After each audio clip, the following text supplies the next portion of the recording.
control system, where position control system is something where we are actually controlling the positions. Hmm? Now this position may be a radar position, it may be a position of a machine where you want to change the position, so that depending upon the position, there is a thread. Depending upon the color of the thread, your knitting is going to happen. So for that you need to put the thread over there, and you need to control the position so that different color pattern of a piece of work can be prepared. So for that we were discussing that this type of application is having certain apparatus or certain components. Today I am going to discuss about the modeling of motor, because for to understand the position control you need to understand the servo motors. Now as we have discussed in our previous class, you can able, if you remember, that there are two types of servo motors, AC as well as DC. Now, both of them can do the same thing in a position control, but depending upon your uh, use, depending upon your application, depending upon your cost, you can able to go for a DC or a AC motor. Now, as you are electrical engineering students, you all know that several AC and DC motors, some comparisons of AC and DC motors, that what is the disadvantage of DC motor? The usefulness of DC motor is it is very easier to control, because DC it doesn't have that complications of AC that we know. Excuse me. But the difficulty is, you know, that the armature, sorry, the brushes. The brush is the basically difficulty of DC motor. That is the problem of the DC motor. It is making the surge large, and it is making the thing costly. Though nowadays our brushless motors are also there. Brushless motors are, if you can able to use it in an effective manner, in several aspects, it is we can say that as the controlling of the DC motor is much easier than a AC one. So in few respects, these brushless DC motors are much efficient with respect to the AC motors. Now today, what I am going to explain you, that is, if I going for, you know, in a control system, when you are going for there definitely there will be a motor, but when you are we analyze a system, we go for block diagram, and we block diagram, we get the transfer function, and that means in the control system we go for the modeling. As we have discussed that in control system what we do, we actually do the modeling. Okay, so any physical system or physical quantities, depending upon its dynamical equation, we do the modeling. So here today what I am going to tell you, I am going to tell you about the modeling of a DC motor. When the DC motor, we know that DC motor is the controlling principle is to field control DC motor or armature control DC motor. So I am going to start with the armature control DC motor today. Okay, so our topic of discussion is, if there is a DC motor and this DC motor is used for servo application, and it is armature controlled. Okay, so how the armature control DC motor, if you want to model the position control, you need to model the DC motor also, armature control DC motor, because in position control we use armature control DC motor. Okay, so that's why today what I am going to give you the glimpse of how to model armature control DC motor. Understood? So now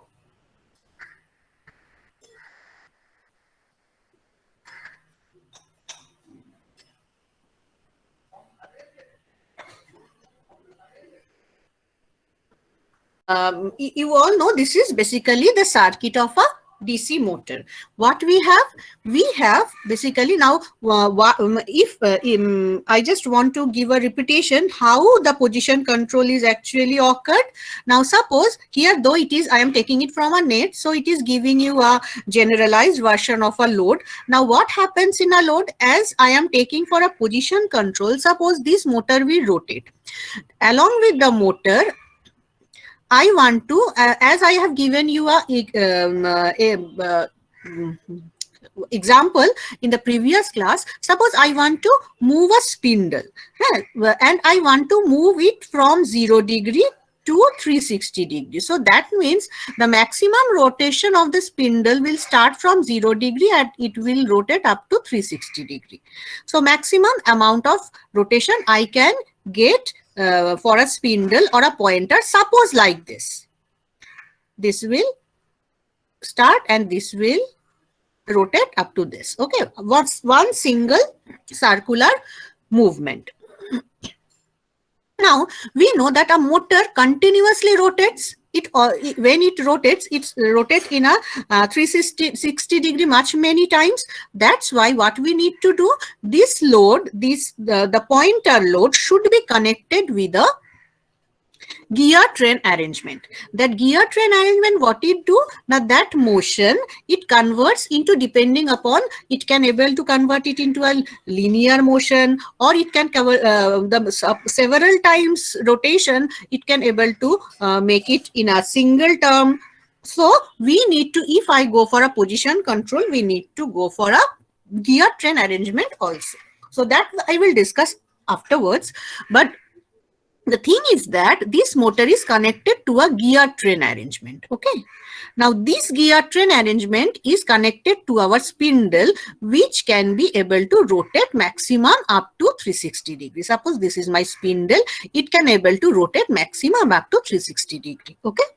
So that means what I want to do, if I want to control the position of this particular spindle, suppose the spindle is initially at 0 degree axis. Okay, and I want to move it for 45 degree. So that means this must be my 45 degree rotational angle.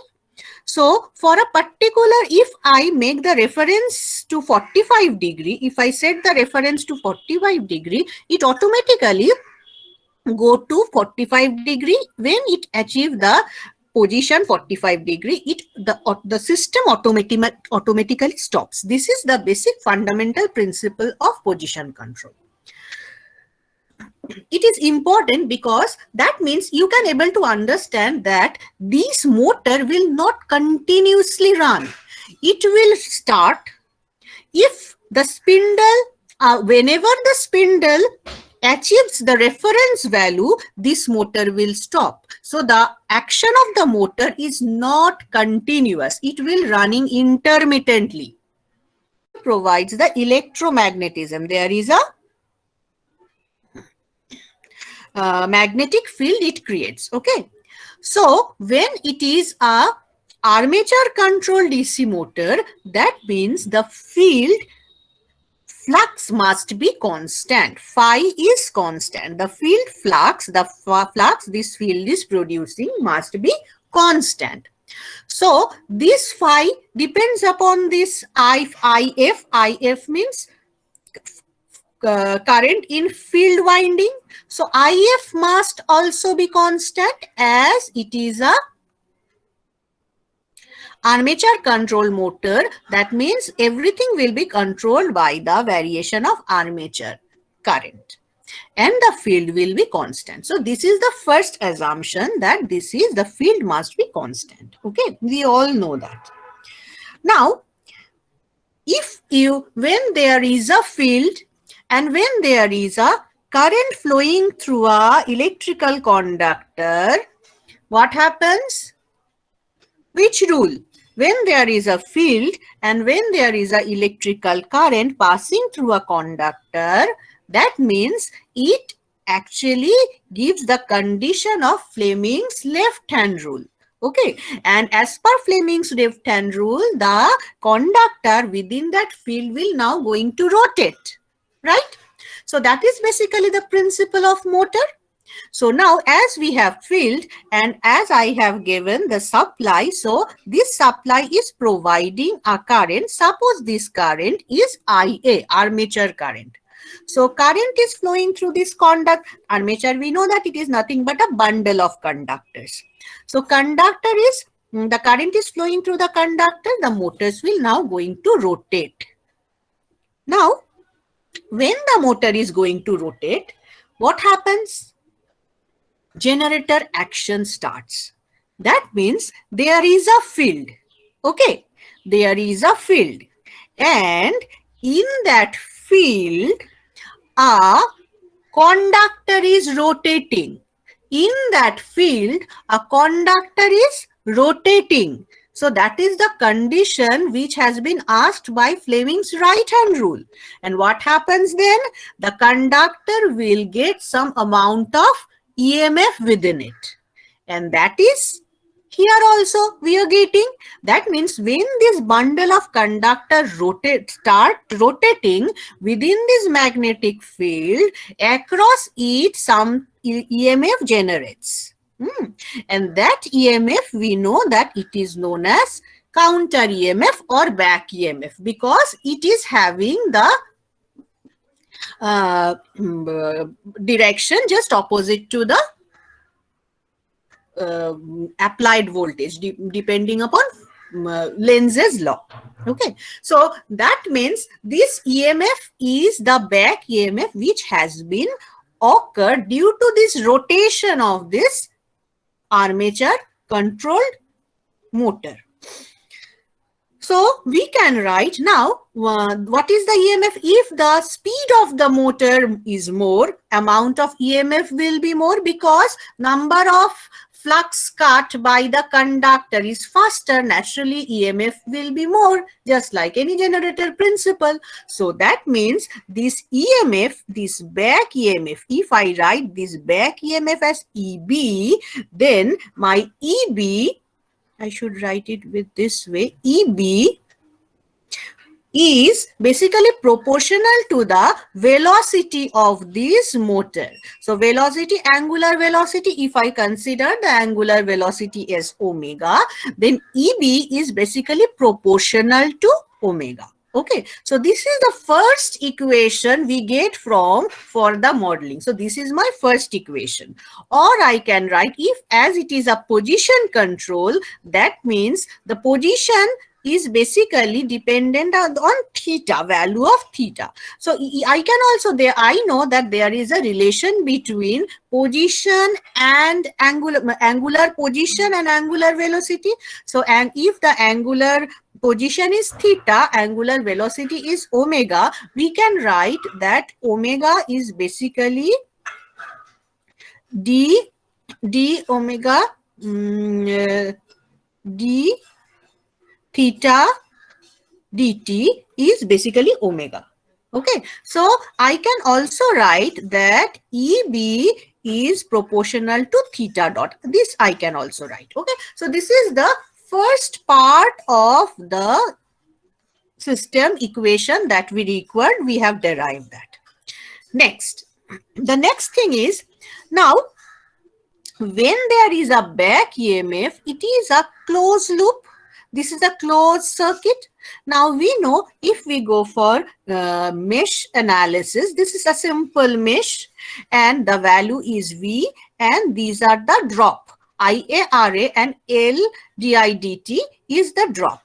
And EB is basically giving a opposite direction of with respect to this V. So it is also opposing this V. So if I want to write a mesh equation of this electrical part, I can write it as V minus RA into IA minus LA DIA by dt minus EB equal to 0. So this is another very important equation.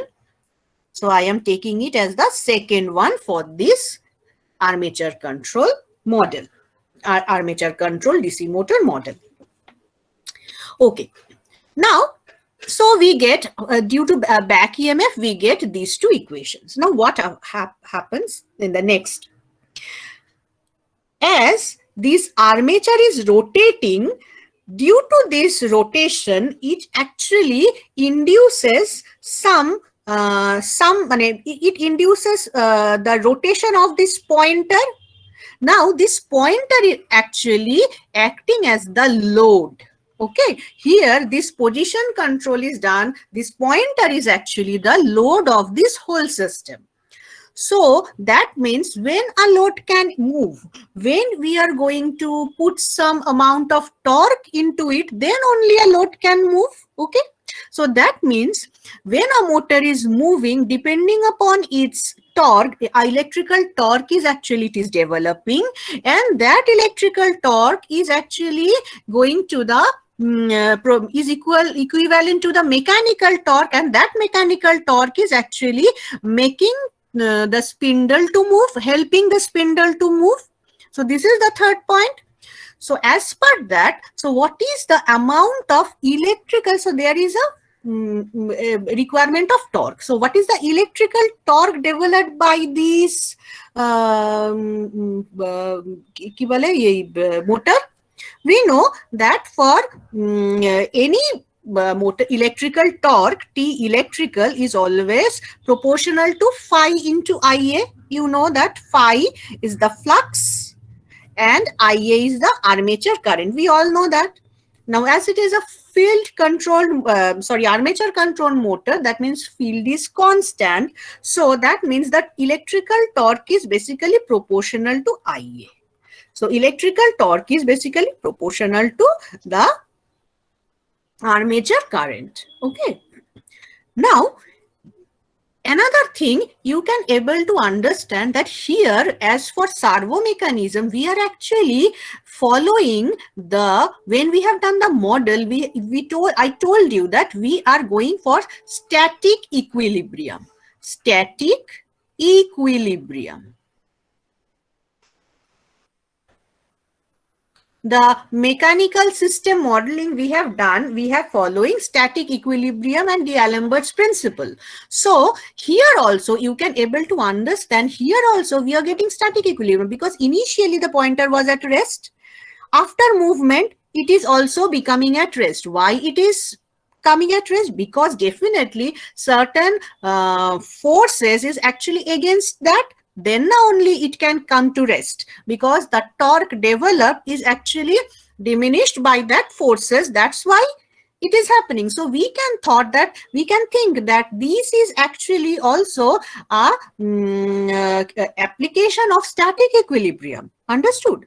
So that means as per static equilibrium, we know there is a force analogy. The force, the applied force will be nullified by the different forces, and the algebraic one sum is equal to 0. Their algebraic sum is equal to 0. So if I put this, so this electrical torque is equivalent to mechanical torque.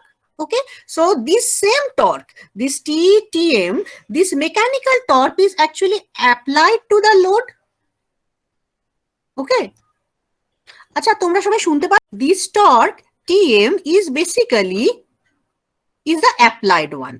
Okay, and it will be diminished by certain things. Now, if I think this spindle, this load is having J amount of its inertia and B amount of frictional coefficient. Okay, we know frictional coefficient is there. We have considered that in the linear system M, B or D, damper, whatever, B or D, and there was a spring constant K. But here I am considering the J and the B only, where J is the inertia of the spindle and B is the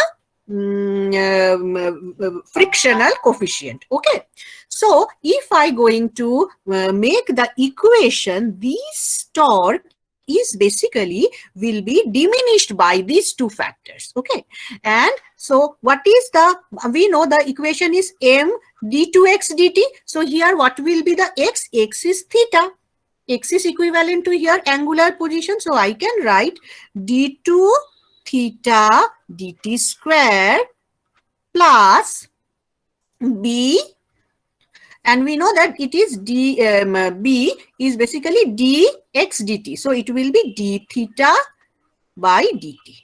So this is my fourth equation. That this is my third equation, important equation to make the model, and this is the fourth equation. So these four equations will help us to make the model. Okay. Now,